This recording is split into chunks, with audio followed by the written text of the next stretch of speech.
Gazing across the river Ganges, Guha, the hunter king, noticed unusual commotion on the bank opposite. A great army had encamped there. He pointed it to his kinsman standing by his side and said, "Who is this?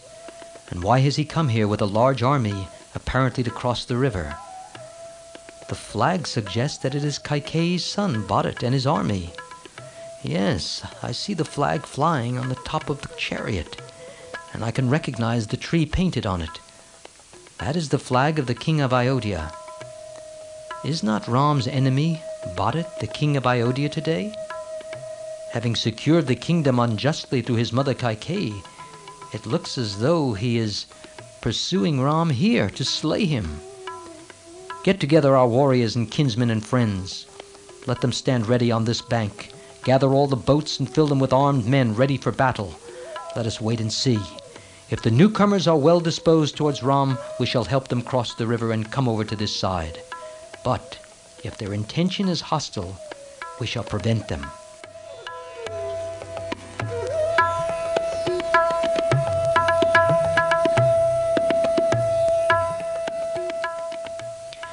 And so, having made all preparations, Guha, in accordance with rules of courtesy, took some presents, got into a boat, and went to meet Bharat. On the other bank, at the same time, Sumantra was telling Bharat, "Look, Guha, the hunter king, devoted friend of Ram, has come with his people to welcome us. He is the ruler of this region. He and his kinsmen are well acquainted with every nook and corner of this forest. They could tell us where Ram is to be found, and lead us safely and swiftly to the place." Meanwhile, Guha crossed the stream and, approaching Bharat, bowed and said, "Though we have been taken by surprise by your unexpected visit, still, all that is mine here you may consider as your own, and command me. I consider it an honor to be able to welcome and entertain you and your army." Bharat answered, "It is very kind of you, O friend of my brother, to offer hospitality to such a large army. I wish to proceed to the hermitage of Bharadwaj. We do not know the way, and we also need to cross this great river."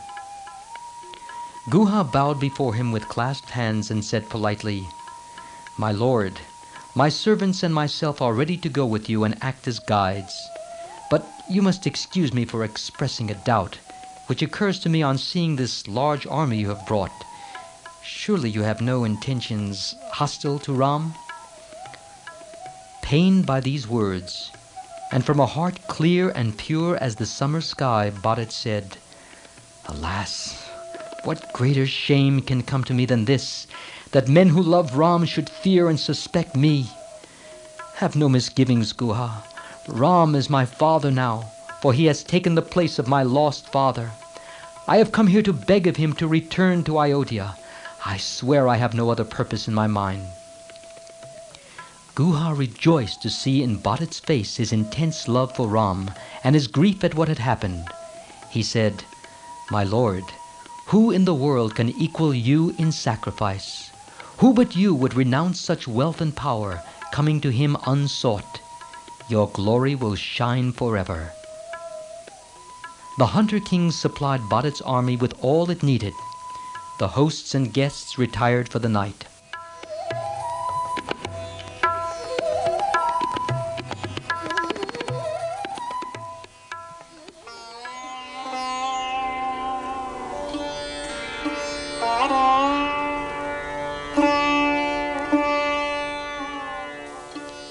The meeting with Guha only increased Bharat's sorrow. Bharat was endowed with a heart of utter innocence. He sighed and said, "Alas, that it should come to this," and rolled sleepless on the ground. His whole body burned with thoughts of the infamy that had come as a cloud over him, his father's death and his parting from Ram. Guha spoke words of comfort and tried to console him. Bharat questioned, "What food did Ram take when he was here? Where did he sit? And where did he sleep? What did he say? And tell me, what did he do?" Guha answered every question lovingly and pointed to the spot where Ram had slept. And when he was asked, "Where did Lakshman sleep?" he replied. Lakshman said, "When Ram and Sita lie stretched on the bare earth, how can I sleep?" And he shed tears, and like me stood on guard the whole night, bow in hand. As Bharat pictured this scene, his grief became unendurable. He saw the spot where Ram and Sita had slept that night, and pointed it to the weeping queens. Asked what Ram ate, Guha answered, "My lord, they fasted that night. Lakshman brought some water and Ram drank of it, and then handed it back to Lakshman to drink. The food I brought was returned, untasted." The following morning they matted their locks and walked into the forest.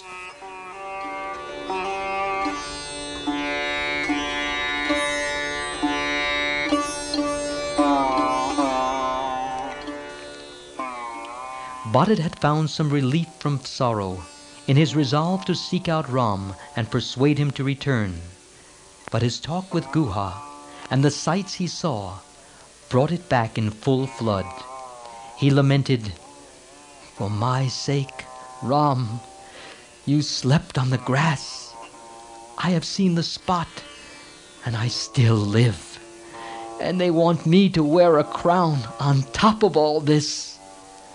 Well, I shall somehow take Ram back and seat him on the throne. If he wants his vow fulfilled, I shall replace him in the forest for 14 years. He will agree to this arrangement, as it is only right and proper."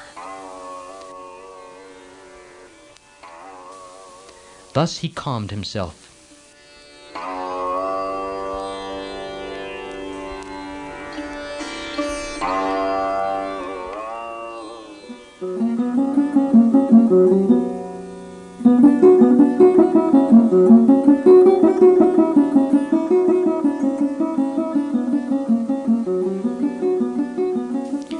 Early next morning, Bharat woke up Shatrughan. "What? Are you still sleeping? The day has already dawned. The army has to cross the river. We should send quickly for Guha and arrange for the journey." Shatrughan answered, "I am not asleep, brother. Like you, I spent the whole night thinking of Ram." While they were speaking, Guha arrived, and after courteous greetings, announced that he had a fleet of many boats ready. All the baggage and the whole army were put on boats. The loaded vessels crossed the great river. The transport across raised a joyous clamor like some great festival. The people did not see the sorrow in Bharat's heart, for they had concluded, even when Bharat set out, that Ram would surely return. They went forward rejoicing that soon Ram would be in their midst as crowned king, and all their recent sorrows would pass like a bad dream.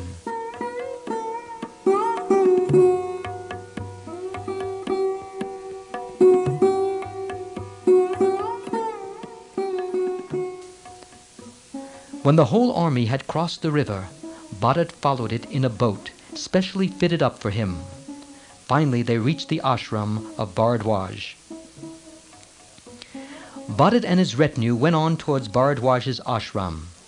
When they reached the Prayag wood, they saw at a distance a beautiful grove with a cottage in its midst. Learning that this was Bharadwaj's ashram, Bharat left his retinue behind and, accompanied only by Vasishtha and a few other elders, walked towards it with due humility. Divesting himself of his silk garments and his weapons, and accompanied only by the ministers, he went on foot behind Vasishtha. A little further on, he left behind even the ministers, and he and Vasishtha went forward alone. When Bharadwaj saw Vasishtha, he rose from his seat and went to meet the illustrious visitor, and bade his disciples to bring the customary water to wash the feet of the guests. Bharat offered humble salutations to Bharadwaj. Learning who he was, the sage received him with the respect due to a king, and made inquiries concerning his welfare. He thoughtfully refrained from making any mention of the sad fate of Dasarath.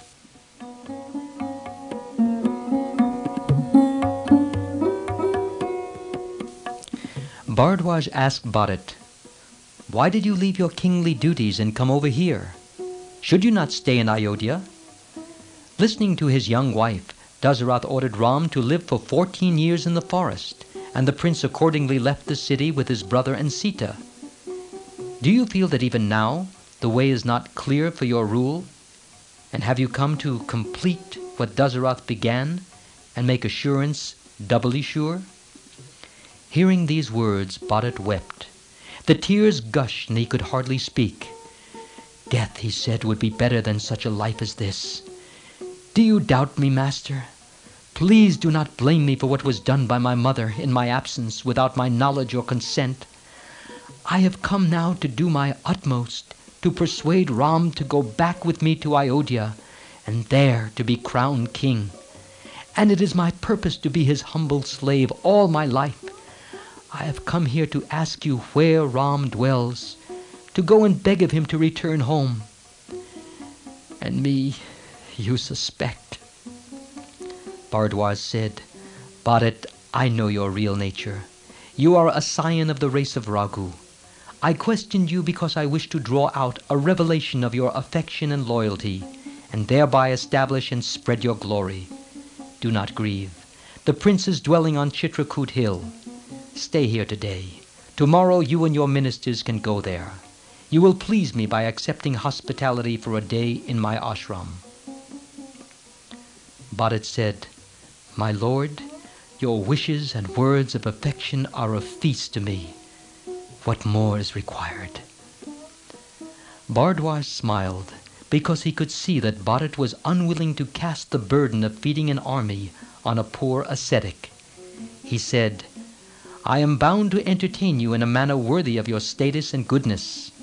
Why have you left behind your army and retinue?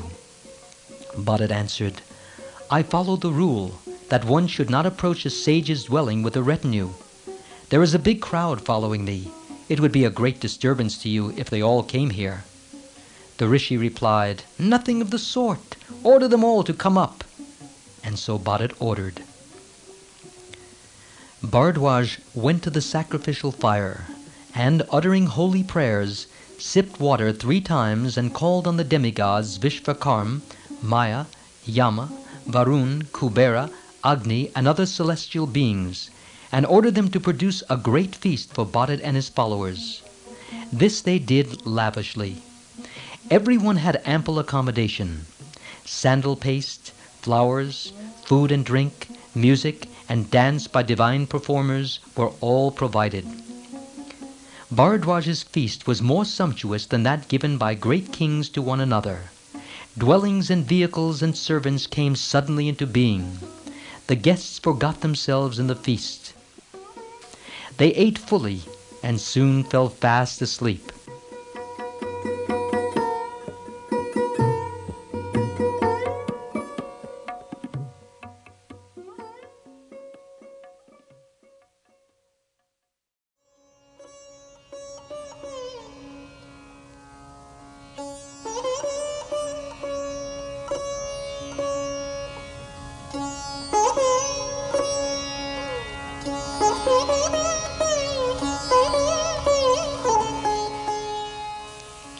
The following morning, Bharadwaj said to Bharat, At a distance of 22 miles from here runs the river Mandakini.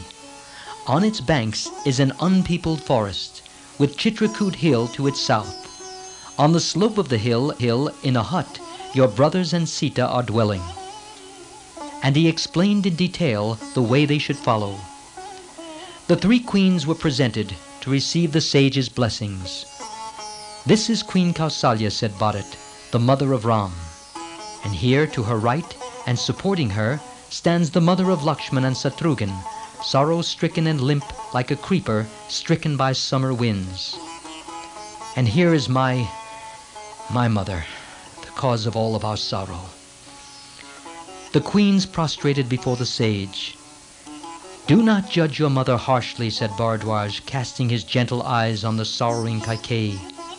All that has happened for the good of the world.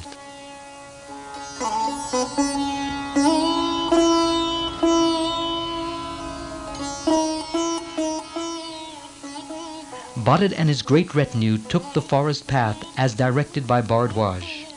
They saw from afar the Chitrakoot hill, and as they proceeded eagerly, a column of smoke indicated the spot where the prince's dwelling was. Shouts of joy then arose from the crowd. Leaving his following behind, Bharat went forward, accompanied only by Sumantra and Vasishtha.